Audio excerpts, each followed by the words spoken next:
ఈరోజు మనం పప్పు వాక్కాయ చేసుకుందాం. ముందుగా కొన్ని వాక్కాయలు తీసి కడిగి పెట్టుకుందాం.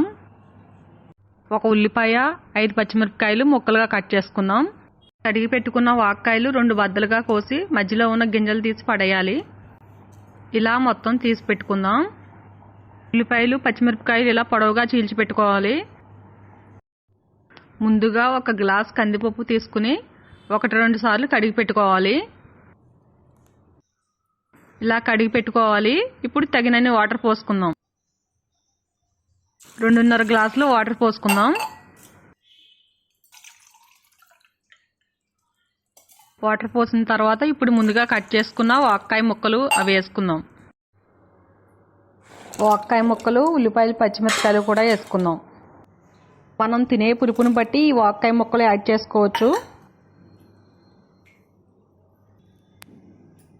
కొంచెం పసుపు, 1 స్పూన్ కారం, కొంచెం ఉప్పు వేసుకుందాం. అన్నీ వేసిన తర్వాత కుక్కర్ మూత పెట్టి 3-4 విజిల్స్ రానిద్దాం. ఉడికిపోయింది. ఇప్పుడు మూత తీసి చూసుకుందాం. కొంచెం ఉప్పు వేసి పప్పు గుత్తితో మెదుపుకోవాలి.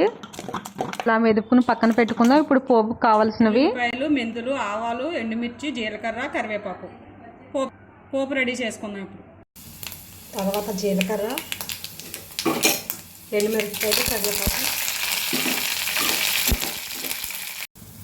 పోపు రెడీ అయిపోయింది. మనం తాలింపు చేసుకుందాం.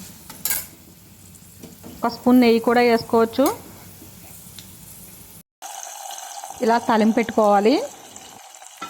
పోపు మొత్తం కలిసేలాగా ఒకసారి కలుపుకోవాలి.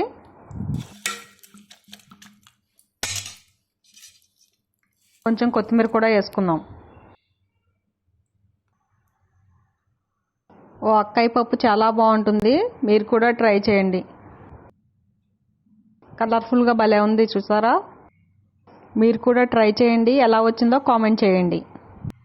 Like and subscribe my videos.